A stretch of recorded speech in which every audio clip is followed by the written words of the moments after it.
to this edition of Trojan News. I'm Brittany Barajas. And I'm Jasmine. This year's distance team has a shot at winning conference. Let's get to know the person who's helping them get there with Trojan News reporter Nito G.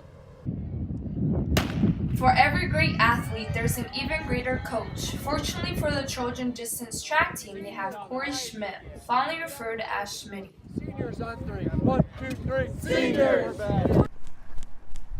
Schmitty has been coaching the Trojan track team for 19 years and has been the distance head coach for 3 years. When it comes to Schmitty's personality, his athletes think he's goofy, laid back, and encouraging.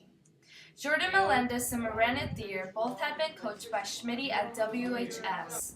Over the years, they have enjoyed working with him. I think his personality is really funny, really cheers us up when we're nervous. Schmitty's a funny, pretty relaxed guy. That's about it. It's not always fun in games. Schmitty pushes his athletes to be the best versions of themselves. My goal for my athletes is always to have their best performance at the end of the year and to have individual goals set up for themselves, whether they do or not, but just so they see individual improvement.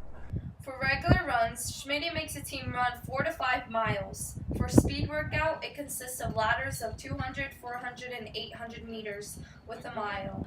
On recovery runs, it's an easy 2 to 3 miles. Schmitty hopes that the lesson he instills in his athletes stick with them even after the track season ends. I hope a lot of these kids, they inspire themselves and, they go on to college and become, maybe track athletes or just good people and become good members in society. Phew! Schmitty has definitely gone the distance in coaching his athletes. This has been Trojan News with Nito G. The WHS boys tennis team will look a little different when graduating senior Blaine Donut leaves the team. Let's check out the story with reporter Jasmine Riley. Many seniors are excited to leave WHS, but for some seniors it's bittersweet. Blaine Doden, a WHS senior, has been playing tennis for over 6 years. My first time playing, I was very bad, barely knew how to hit a racket or swing at a ball, so it took some time getting good at the sport and practicing a lot, but, it was fun starting off too. I've been playing with Blaine since 8th grade. I've been playing with Blaine since about 4th grade. He enjoys the sport because he gets to compete and hang around friends. The characteristics I like about Blaine are he's aggressive, he's a good player, he knows where to hit his shots. Although he enjoys the sport, he doesn't plan on continuing in college. I don't really have any plans to. If the college has an intramural team, I might check that out, but otherwise, I don't think I'll have the time for it, sadly. He won about 75% of his matches last season, but currently this season, he's undefeated. Now we know why Blaine causes such a racket. Wow, we sure will miss him. Who's going to stand up next year? There's many new opportunities coming for students next year. For those who want to go into the world of health and medicine, HOSA may be the club for them. Let's take a look at it with Alan Suksawan.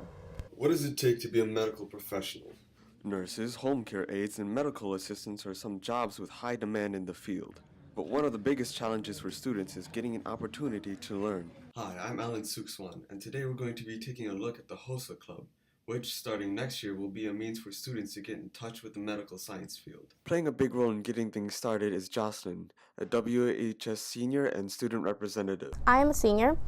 I won't benefit from the club at all, but we know that for the future students that will be joining the club, they will have the opportunity of connecting with people in that field that they are choosing for. So for example, I want to be a dermatologist. Had I been still a junior and next year been a senior, I could have been contacted with a dermatologist and been in contact with them and asked how do you become a dermatologist? What classes should I take? Where should I go? What's med school like? So things like that where we can connect students with a future career possibility, or even just taking them onto field trips to colleges or onto a hospital and have them see the medical facilities.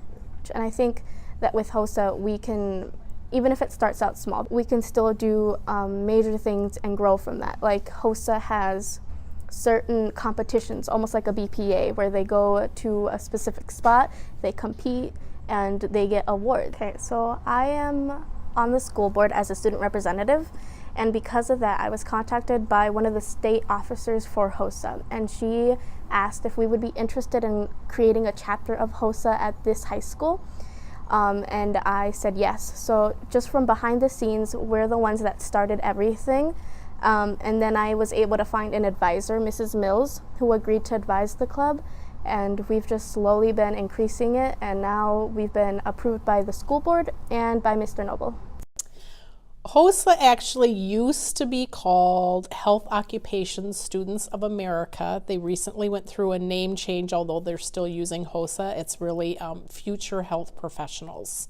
It is similar to a BPA or an FFA, so we would have a local chapter here at Worthington High School, and then we have the opportunity next year or in future years to affiliate with a state level HOSA group and a national HOSA group. And similar to BPA or FFA or FCCLA, there are conferences, there are competitions, there are opportunities for students to receive scholarships and do some job shadowing out in the Worthington area with, you know, doctors or dentists or nurses or lab techs or whatever. So we're going to be looking definitely to connect with health professionals. Now, during this first year, when we really get it up and rolling next year, I'm hoping, I don't know if we'll be associated with a state level organization as soon as next year, or if that's going to be something that's going to come in the future.